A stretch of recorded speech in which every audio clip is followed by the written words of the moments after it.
हम लोग जल संसाधन का एंजॉय करेंगे। मृदा संसाधन कंप्लीट हो गया, खा में जल संसाधन। और जल संसाधन बहुत सारा चीज़ पढ़ चुके थे कि जल प्राकृतिक संसाधन है। उपयोगिता के दृष्टि से जल जो है नवीकरणीय संसाधन है। कौन जी बाबू आओगे ना इसको उपयोगिता के दृष्टि उसमें पीछे वाला महीना नहीं है। हाँ, उपयोगिता की दृष्टि कौन संसाधन है? नवीकरणीय संसाधन है। ठीक, यहाँ से बताएंगे बहुउद्देशीय परियोजना से, नहीं बउआ?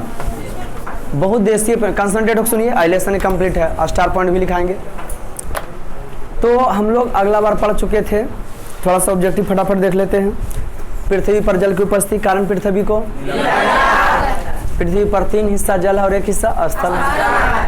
4 गो महासागर है, ग्रुप डी में 5 गो, प्यार मोहब्बत में 7 गो, प्यार मोहब्बत में पृथ्वी पर 97% जल और 2.5% कड़वा जल और 2.5% मृदु जल है। पृथ्वी पर जल स्रोत 4 भागों में पाए जाते हैं। हाँ, पृथ्वी के ऊपरी भाग को जो है स्थल गोलार्ध और दक्षिणी भाग को जल गोलार्ध कहते हैं। ठीक, भारत की सबसे लंबी नदी ब्रह्मपुत्र, गंगा, चौड़ी ब्रह्मपुत्र। प्राणियों के शरीर में 65% जल होना चाहिए, ये सब हम लोग पहले भी पढ़ चुके हैं। कंसंट्रेट, प्राणियों के शरीर में 65% जल होना चाहिए। कोई दिक्कत? बहुउद्देशीय परियोजना। भारत में सबसे अधिक बारिश मेघालय में होता है, सबसे कम राजस्थान में होता है। पानी नहीं पड़ने से असमय मौसम परिवर्तन होता है, पेड़ पौधे नहीं रहने से असमय ऋतु परिवर्तन होता है। माने प्राकृतिक द्वारा दिए गए बहुत सारे कुछ ऐसे वस्तु हैं जो हमारे जीवन उपयोगी हैं, जो हम लोगों के लिए क्या ज़िंदगी भर उपयोग लायक, और वो फ्री है। जैसे ऑक्सीजन, जैसे ऑक्सीजन हो गया, और ऑक्सीजन हो गया, जल हो गया। तो हम लोग को क्या करना चाहिए? प्रकृति को भी सुरक्षा प्रदान करना चाहिए। किसका सुरक्षा प्रदान करना चाहिए? प्रकृति का भी जो है सुरक्षा प्रदान करना चाहिए हम सबों को, है ना। नदियों पर बांध बांधना बहुउद्देशीय परियोजना है। नदियों पर बांध बांधना कैसी परियोजना है? वैसी परियोजनाएं जो हमारे अनेक उद्देश्यों की पूर्ति कराता है उसे बहुउद्देशीय परियोजना कहते हैं। वैसी परियोजनाएं जो हमारे अनेक उद्देश्यों की पूर्ति कराता है उसे क्या कहते हैं? उससे बहुउद्देशीय परियोजना के नाम से जो है क्या किया जाता है? जाना जाता है। देश को विकास के रास्ते पर ले जाने वाले सभी परियोजनाओं को पंडित जवाहरलाल नेहरू ने क्या किया है? भारत का जितने भी परियोजना देश के विकास के पथ पर ले जाता है उसको क्या कहें? भारत का मंदिर, भारत का मंदिर। प्राणियों के शरीर में 65% जल होता है। क्या प्रतिशत होता है? जल हमारे लिए बहुत ही महत्वपूर्ण है ना। तो हम लोग को करना क्या चाहिए? मैट्रिक बोर्ड में क्वेश्चन आता है कि जल के क्या उपयोग हैं। तो जल के उपयोग की सूची बहुत ही लंबी है। जल का उपयोग पेयजल के रूप में, घरेलू कार्य के रूप में, सिंचाई के रूप में, जन स्वास्थ्य के रूप में, स्वच्छता तथा मल मूत्र विसर्जन इत्यादि कार्यों में जल बहुत ही जरूरी है। ये सभी कार्यों में भी जल बहुत ही क्या है जी? अनिवार्य है। ये सभी कार्यों में जल भी बहुत ही क्या है? अनिवार्य है। ये सभी कार्यों में जल बहुत ही क्या है? देश को विकास के रास्ते पर जितनी भी परियोजना लाता है ना, उसे भारत के प्रथम प्रधानमंत्री पंडित जवाहरलाल नेहरू ने आधुनिक भारत का मंदिर कहा है। क्योंकि बहुउद्देशीय परियोजना कहते हैं किसको? ध्यान सुनेंगे। वैसी परियोजनाएं, मैट्रिक बोर्ड में क्वेश्चन है, जल के उपयोग की सूची वर्णन करें। जल के उपयोग का वर्णन करें, क्या क्या उपयोग है। तो बहुउद्देशीय परियोजना से समझेंगे फिर से। बहुउद्देशीय, बहु मने बहुत सारा, उद्देश्य मने उद्देश्यों की, जो हमारे बहुत सारे उद्देश्यों की पूर्ति कराता है उसी को बहुउद्देशीय परियोजना कहा जाता है। जो हमारे बहुत सारे उद्देश्यों की पूर्ति करता है उसे क्या कहते हैं? बहुउद्देशीय परियोजना कहते हैं। नदियों पर बांध बांधना बहुउद्देशीय परियोजनाओं की पूर्ति करता है। कोई दिक्कत? नदी पर बांध बांध कर हम बहुत सारे कार्य कर सकते हैं। बाढ़ पर नियंत्रण कर सकते हैं, मृदा अपरदन को रोक सकते हैं, पेय एवं सिंचाई जल की पुनः पूर्ति कर सकते हैं, विद्युत उत्पादन कर सकते हैं, बड़ा बड़ा कंपनी वहाँ जल पहुँचा सकते हैं, परिवहन कर सकते हैं, मनोरंजन के वहाँ साधन एंजॉय ले सकते हैं, एवं वन जीव संरक्षण, वन जीव को भी संरक्षण कर सकते हैं नदियों पर बांध बांध कर। कहाँ जी? नर्मदा बचाओ आंदोलन किनके द्वारा चला गया? जी हाँ, नर्मदा बचाओ आंदोलन जो है मेधा पाटेकर के द्वारा, किनके द्वारा जी? नर्मदा बचाओ आंदोलन जो चलाया गया था मेधा पाटेकर के द्वारा चलाया गया था, किनके द्वारा? नर्मदा बचाओ आंदोलन जो चलाया गया था वो किनके द्वारा? मेधा पाटेकर के द्वारा। कौन आंदोलन? नर्मदा बचाओ आंदोलन जो चलाया गया था तो किसके द्वारा? मेधा पाटेकर के द्वारा चलाया। कौन बचाओ? गुजरात का नर्मदा नदी पर सरदार सरोवर बांध के लिए विरोध के लिए प्रेरित करता है। गुजरात के जो है कौन नदी पर? नर्मदा नदी पर। गुजरात के नर्मदा नदी पर सरदार सरोवर बांध है, कौन नदी पर है? सरदार सरोवर। अब नर्मदा बचाओ आंदोलन के चले थे मेधा पाटेकर, बताए थे हम लोग। भारत की सबसे लंबी बांध की बात करें, हीराकुंड बांध है ना जी, और लंबी हीराकुंद, चौड़ी भाखड़ा में। लेकिन लंबा में टेहरी बांध है, जो कि कहा जाता है पहाड़ों पर बांध नहीं बांधना चाहिए। अब पहाड़ बांध तो ऐसे ऊंचा होता है, अब पहाड़ पर बांध बांधिएगा, उस पर पानी का प्रेशर पड़ेगा तो तोड़ फोड़ देगा कि नहीं? बाबू आप समझिए, बहुउद्देशीय परियोजना। नदी पर बांध बांधकर हम अनेक उद्देश्यों की पूर्ति कर सकते हैं, इसलिए उसे क्या कहते हैं?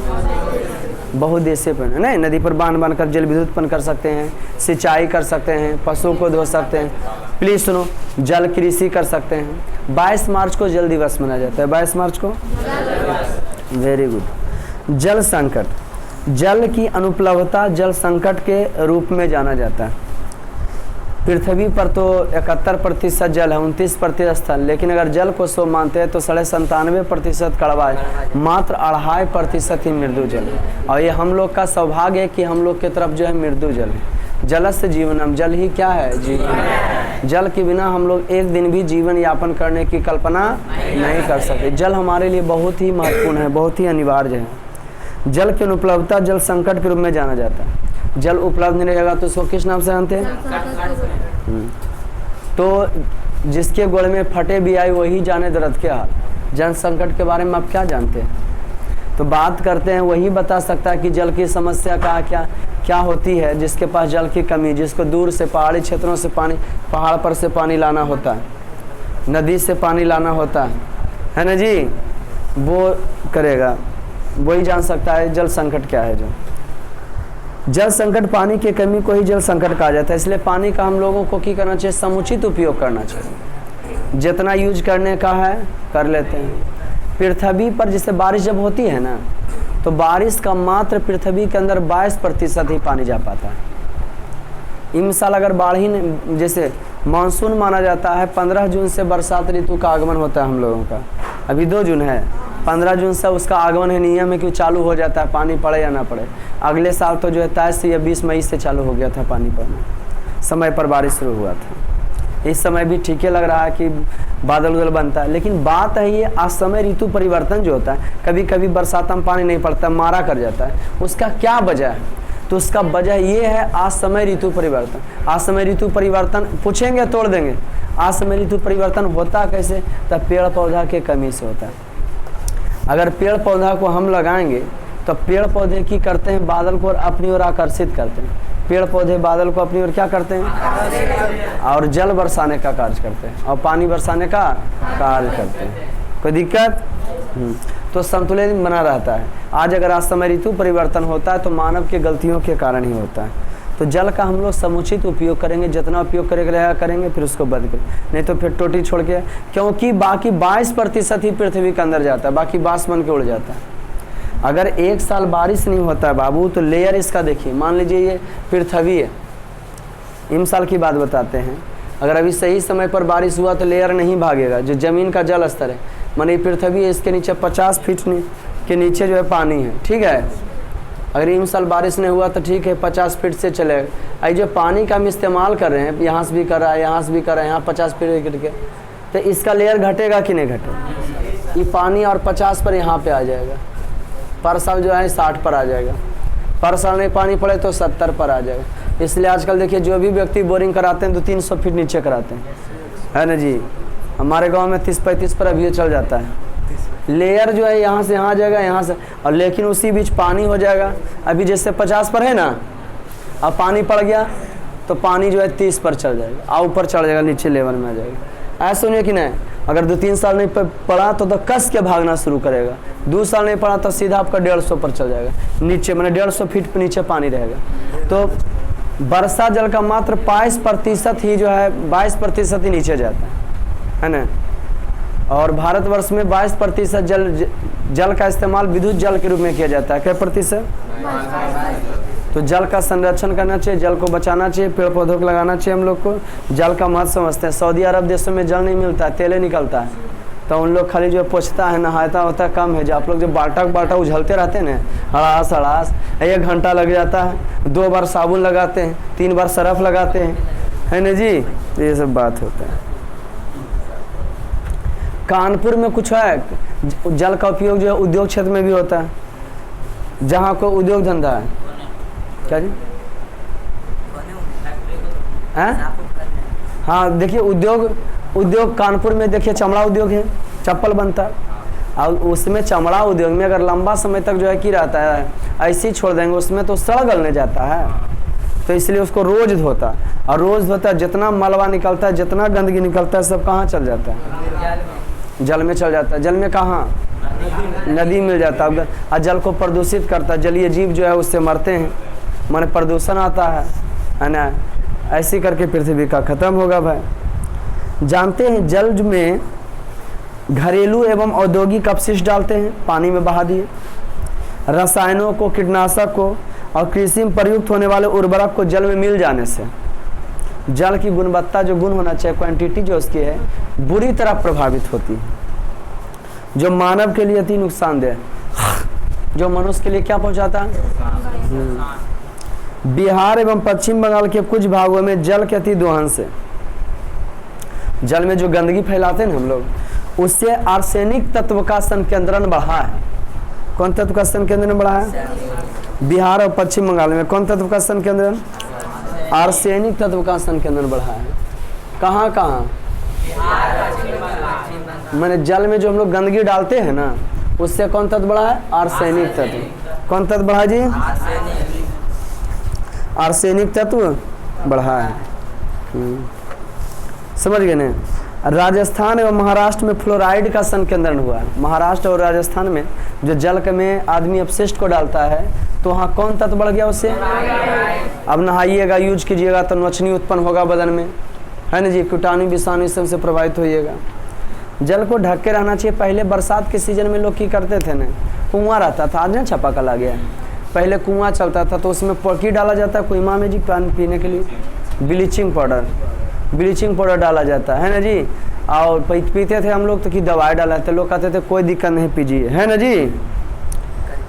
हाँ, ब्लीचिंग पाउडर की करता, छोटा बरसात में छोटा छोटा हो जाता है जीवाणु ना जी, हाँ, तो कीड़ा वगैरह हो जाता था पानी में, तो उसको मारने के लिए करता है, डाला जाता है उसको। जिस प्रकार राष्ट्रीय वन नीति 1952 में बनाया गया था। राष्ट्रीय वन नीति के ईस्वी में?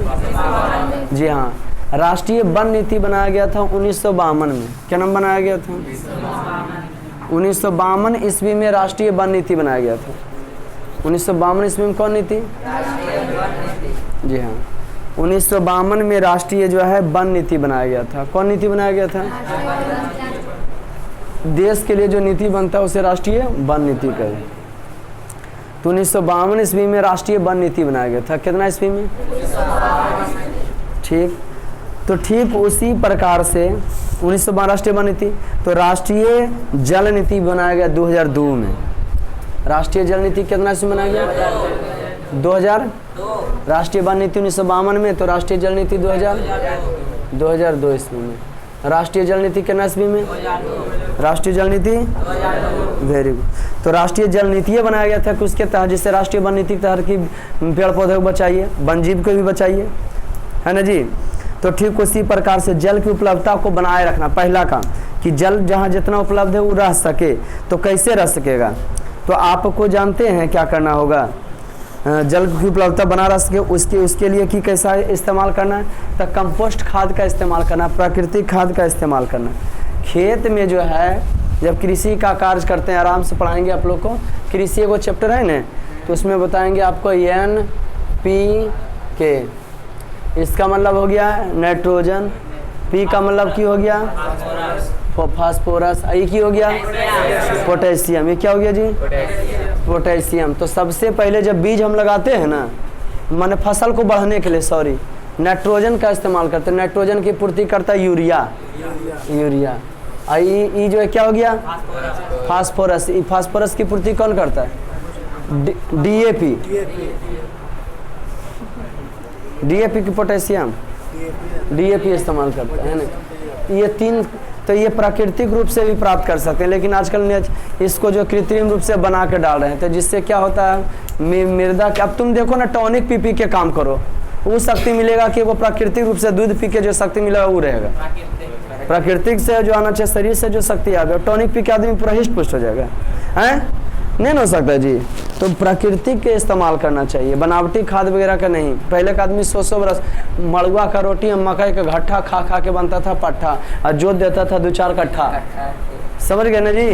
हाँ, तो ये सब कहानी था। 2002 में राष्ट्रीय जल नीति ने प्रस्तुत किया था, जिससे खेत, गांव, शहरों, उद्योग को पर्याप्त जल मिल सके। इसके लिए वृक्षारोपण, जैविकता, कंपोस्ट खाद प्रयोग, वेटलैंड्स साधारण जल में इस्तेमाल कर सकता है।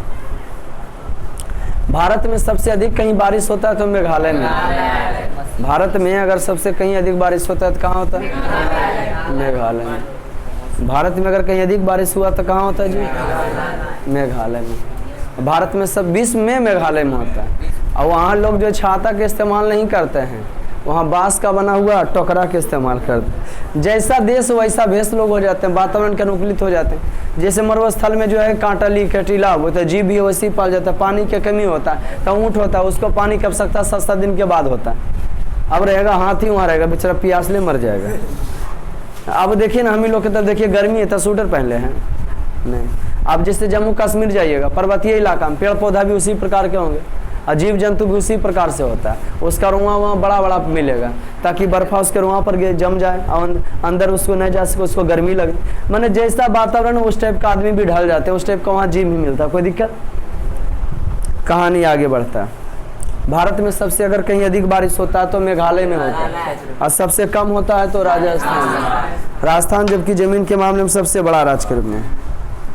तो ये पहला नंबर। आप भूमिगत जल की पुनः पूर्ति, तो सुन लीजिए कैसे कर सकते हैं। तो आप आहरा, तालाब, पाइन का थी कर सकते हैं। क्या क्या करके सकते हैं? आहरा खन दीजिए, पाइन, नहर का निर्माण कीजिए। जल संभर प्रबंधन, ये कैसे होगा जल संभर प्रबंधन में? तो पेड़ पौधा लगाइए। क्या चीज़ की? कहीं जल ऐसी बह रहा तो उसको बांध दीजिए। आप कृषि के लिए उसके जल का इस्तेमाल कीजिए तो जल बच सके। एगो तुम सिंचाई करके नीचे से निकाला पानी तो उसका लेयर घटेगा। एगो ऊपरे से तुम ये जौका पानी ये जौका लिया तो उसका पानी तो बचा रह गया कि नहीं। लेकिन मानव इसम सोचता नहीं, खुश रहता है चल के। अभी बहुत सारा मानव बोले कि वर्षा नहीं होगा ना, आदमी बोलते हैं कि वर्षा नहीं होगा तो खरीफ फसल की बुआई माने बोरिंग से करेंगे। कौन चीज करेंगे? 400 फीट करा लिए। लेकिन आपको पता नहीं है कि लेयर उसका क्या हो जाएगा, भागेगा नीचे। जो लेवल पानी निकालेंगे तो नीचे होने जाएगा जी, अलग ही नहीं। यही पानी हो गया हो और इसी से हम लोग सिंचाई करें तो कितना अच्छा। तो वर्षा जल का, भूमिगत जल का 22% भाग वर्षा जल संचयन का भूमि के रूप में प्रयोग है ना जी। वर्षा जल का भूमि में प्रवेश करने से होता है। कहाँ प्रवेश करने से?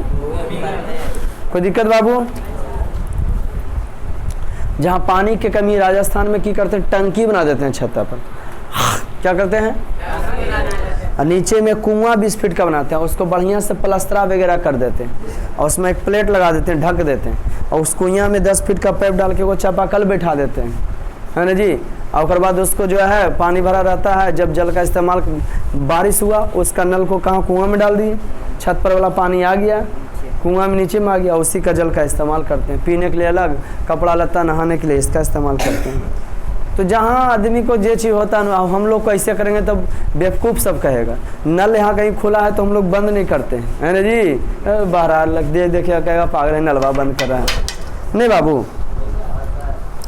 सोन परियोजना की बात करते हैं। सोन नदी घाटी परियोजना बिहार की सबसे प्राचीन परियोजना के साथ साथ यहाँ की पहली परियोजना, बिहार की सबसे पहली परियोजना जो सोन नदी परियोजना है, अंग्रेजों द्वारा बनाया गया था 1874 ईस्वी में। कौन नदी परियोजना बिहार की? जी हाँ, सोन नदी परियोजना। कौन नदी परियोजना है बिहार में? बिहार में कौन नदी परियोजना है? नदी परियोजना में नदियों पर बांध बांधकर उसके जल के इस्तेमाल करना। बहुउद्देशीय परियोजना वैसी परियोजना जो हमारे अनेक उद्देश्यों की पूर्ति कराता है। तो नदियों पर बांध बांध कर ही हम ढेरों सा उद्देश्य की पूर्ति कर सकते हैं?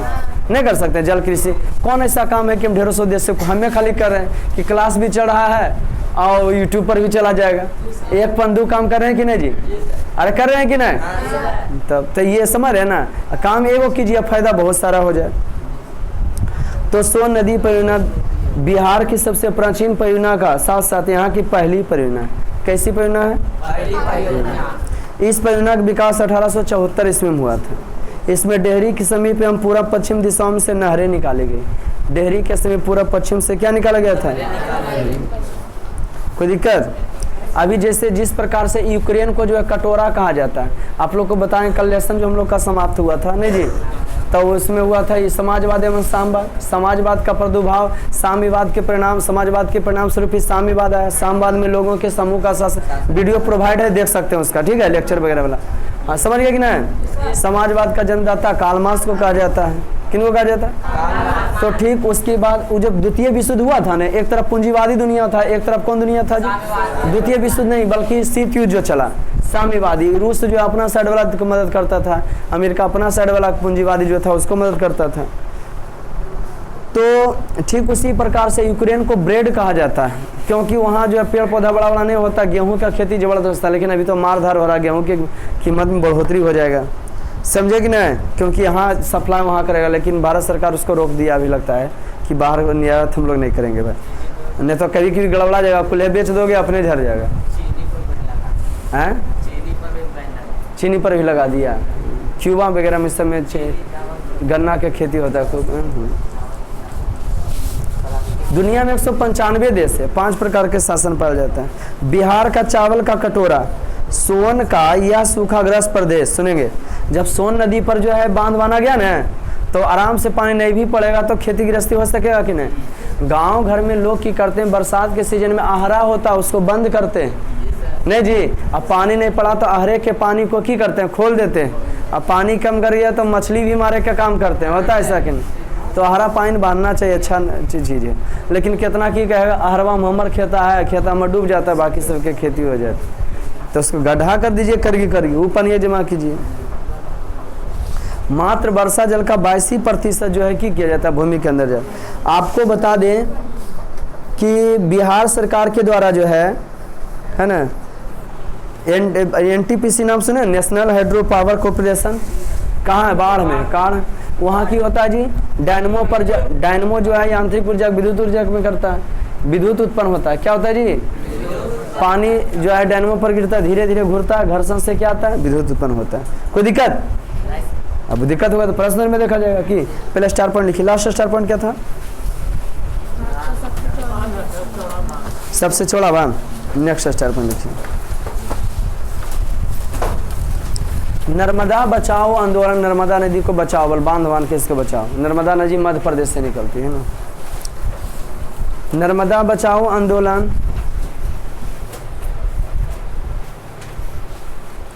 मेधा पाटेकर के द्वारा चलाया गया था।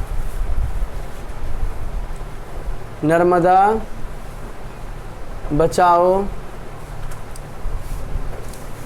आंदोलन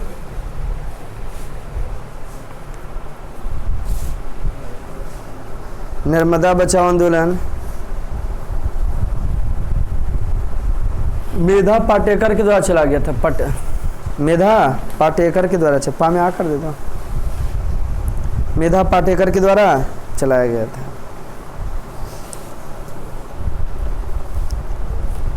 नेक्स्ट स्टार पॉइंट, गुजरात के,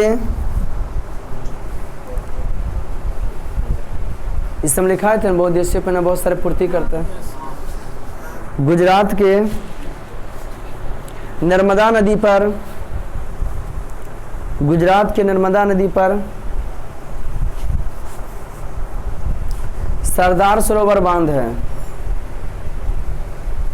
गुजरात के नर्मदा नदी पर सरदार सरोवर बांध है। गुजरात के नर्मदा नदी पर कौन बांध है? गुजरात की नर्मदा नदी पर कौन बांध है? हाँ। नेक्स्ट स्टार पॉइंट, 22 मार्च को जल दिवस के रूप में मनाया जाता है। 22 मार्च को जल दिवस के रूप में मनाया जाता है। 22 मार्च को जल दिवस के रूप में मनाया जाता है। 22 मार्च को जल दिवस के रूप में मनाया जाता है। 22 मार्च को जल दिवस के रूप में। नेक्स्ट स्टार पॉइंट, जल की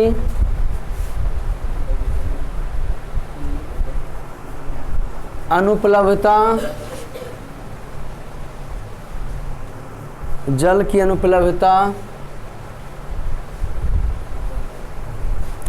जल की अनुपलब्धता जल संकट के रूप में, जल की अनुपलब्धता जल संकट के रूप में जाना जाता है। जल की अनुपलब्धता जल संकट के रूप में, जल की अनुपलब्धता जल संकट के रूप में जाना जाता है।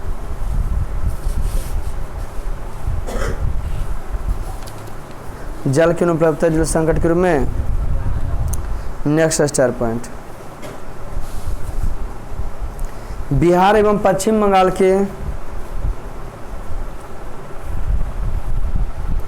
बिहार एवं पश्चिम बंगाल के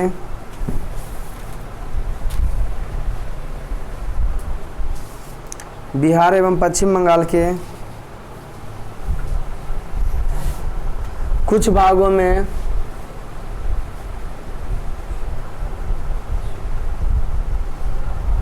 जल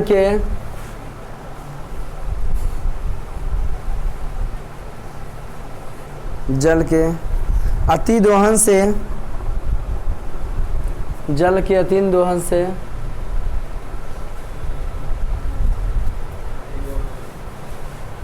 जल के बिहार एवं कहाँ का जी? जल के अतिदोहन से आर्सेनिक तत्वों का, जल का अतिदोहन से आर्सेनिक तत्वों का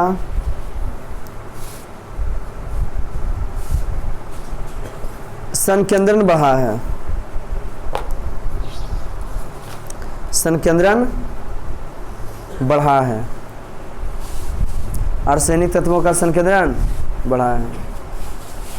फिर लिखिए नेक्स्ट स्टार पॉइंट, राष्ट्रीय जल नीति, राष्ट्रीय जल नीति 2002 ईस्वी में बना था। राष्ट्रीय जल नीति 2002 ईस्वी में बना था। लिखा है तो भारत में सबसे अधिक बारिश,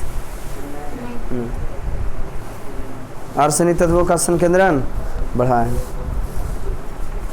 जल का जबरदस्त इस्तेमाल करने से आर्सेनिक तत्वों तो बढ़ा है। फिर राष्ट्रीय वन नीति 2002 ईस्वी में बना था।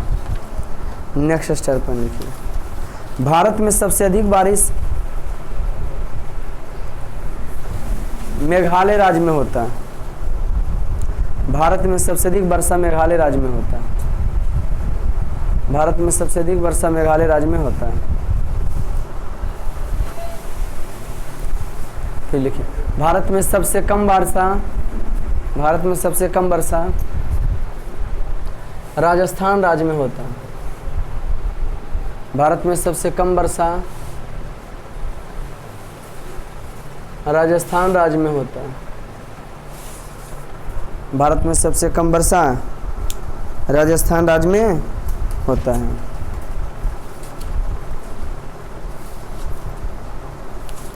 नेक्स्ट स्टार पॉइंट, पहाड़ी क्षेत्रों में, पहाड़ी क्षेत्रों में ड्रिप सिंचाई कभी लिखाए हैं? वाह। पहाड़ी क्षेत्रों में उसमें पौधों की जड़ों तक जल को डाला जाता है ना, जिससे जल का संरक्षण होता है। आपने क्या लिखा? पहाड़ी क्षेत्रों में ड्रिप सिंचाई, मिर्देम लिखा दिए होंगे ना वो। पहाड़ी क्षेत्रों में ड्रिप सिंचाई, लिफ्ट सिंचाई, पहाड़ी क्षेत्रों में ड्रिप सिंचाई, लिफ्ट सिंचाई, हाँ, सूक्ष्म फुहारों, सूक्ष्म फुहारों से सिंचाई, सूक्ष्म फुहारों से सिंचाई की जाती है, सूक्ष्म फुहारों से सिंचाई की जाती है।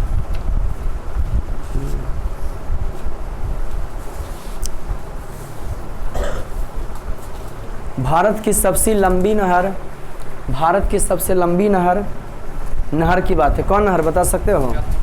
नहर पूछ रहे हैं। हाँ, नहर का मतलब नदी का छोटा सा रूप लंबा दूर तक जाता है। भारत की सबसे लंबी नहर, next star point, Indira Gandhi नहर।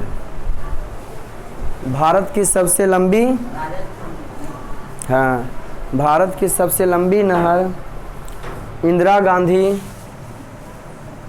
इंदिरा गांधी नहर। भारत के सबसे लंबी नहर जो कौन जी? इंदिरा गांधी नहर है, जो राजस्थान राज्य में है, जो राजस्थान राज्य में है। जो कौन राज्य में बाबू? हाँ, जो राजस्थान राज्य में है। राजस्थान में लोग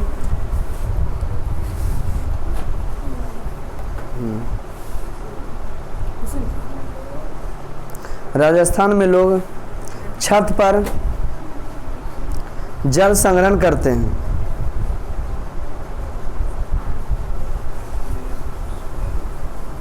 छत पर जल संग्रहण करते हैं।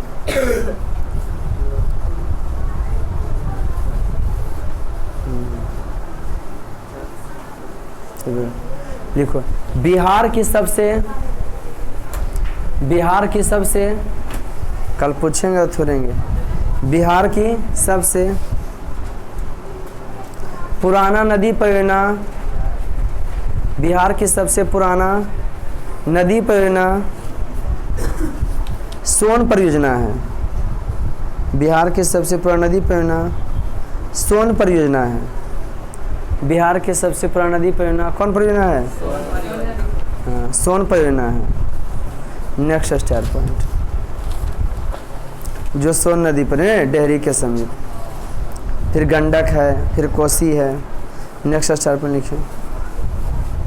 सोन नदी परियोजना का निर्माण 1874 ईस्वी में, सोन नदी परियोजना का निर्माण 1874 ईस्वी में अंग्रेजों द्वारा किया गया था। 1874 ईस्वी में अंग्रेजों द्वारा किया गया था। 1874 ईस्वी में किसके द्वारा?